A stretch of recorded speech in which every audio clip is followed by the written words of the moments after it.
Hey everybody, welcome to Dan Bullman Photography.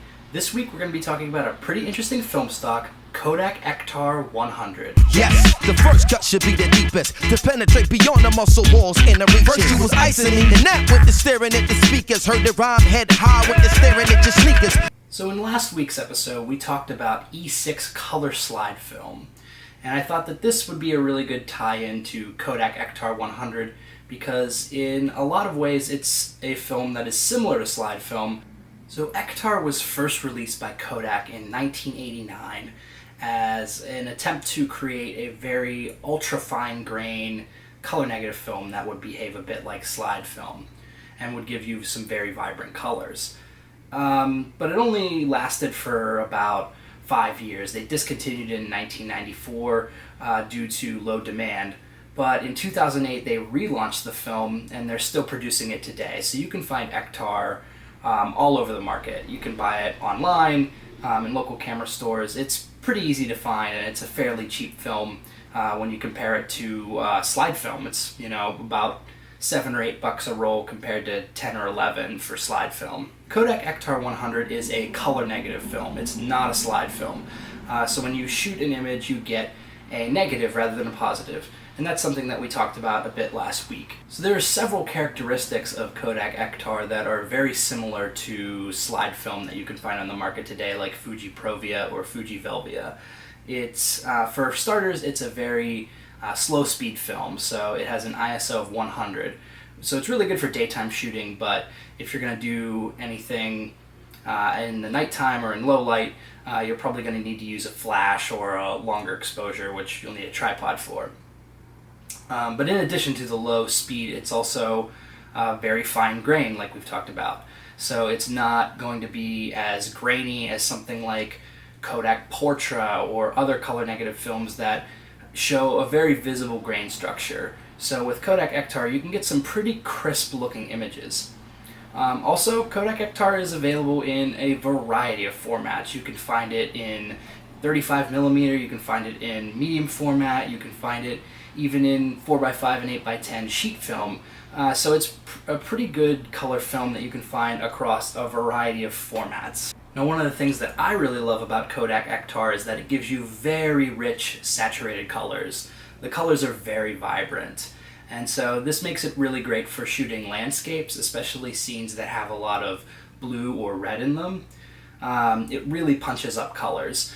And I don't think it's as oversaturated as something like Fuji Velvia. So while it's not typically recommended as a portrait film, I wanted to test it out and see if I could get some decent portraits out of it. So I took my friend Kristen and we went out and took some pictures. So this episode's going to be a little bit different in that I'm going to do less talking at the camera and I'm just going to show you some of the photos I took because I think you really need to see the images to get a good feel of what Kodak Ektar does well and what it might not be so great for. So without further ado, let's go look at some pictures.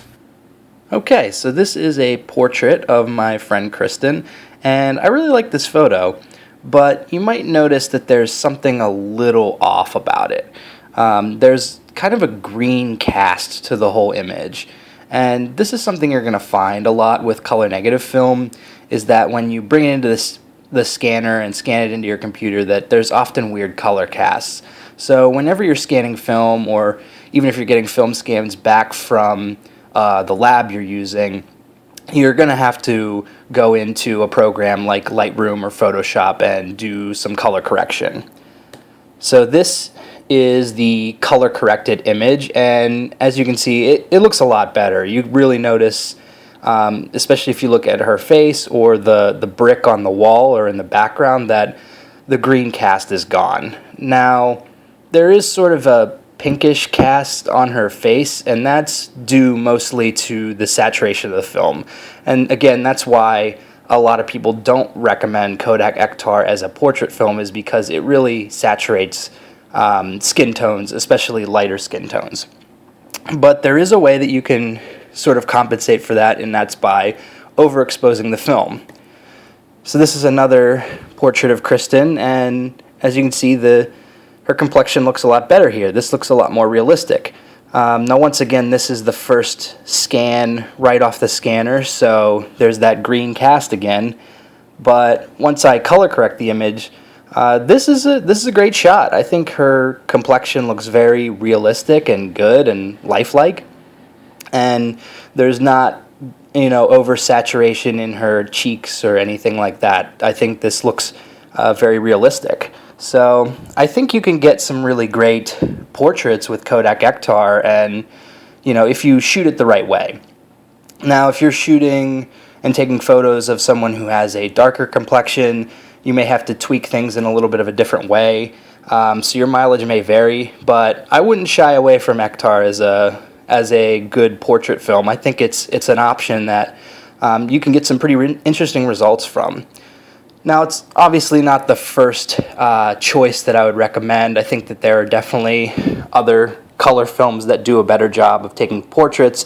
Obviously, Kodak Portrait comes to mind.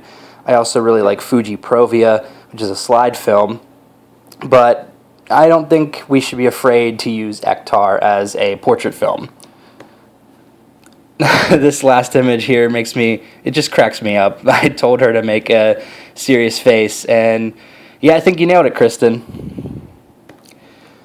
So in these next few images, I just want to show sort of how Kodak Ektar saturates some colors but not others.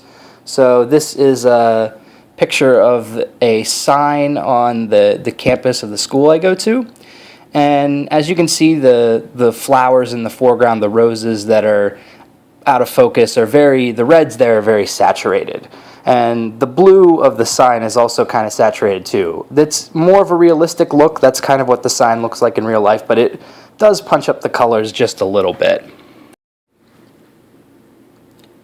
So this is an image that I shot on Newberry Street in Boston during golden hour one day.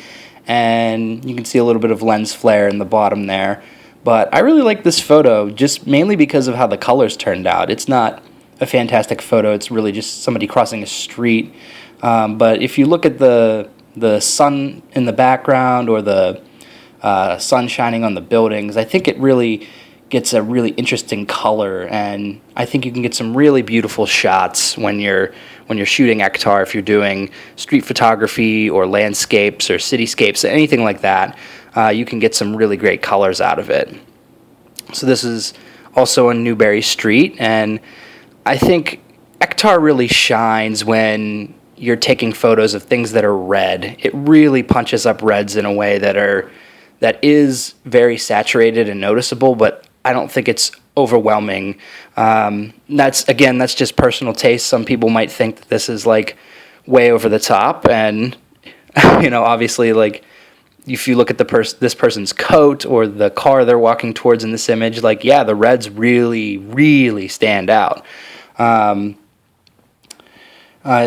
Again, here's another photo from Newberry Street, and these are some dresses outside of a store. And again, this isn't like a fantastic image, but you'll notice that the reds are very saturated. But if you look at the greens in the foreground, they're kind of normal. They might be punched up a little bit, but the reds really stick out.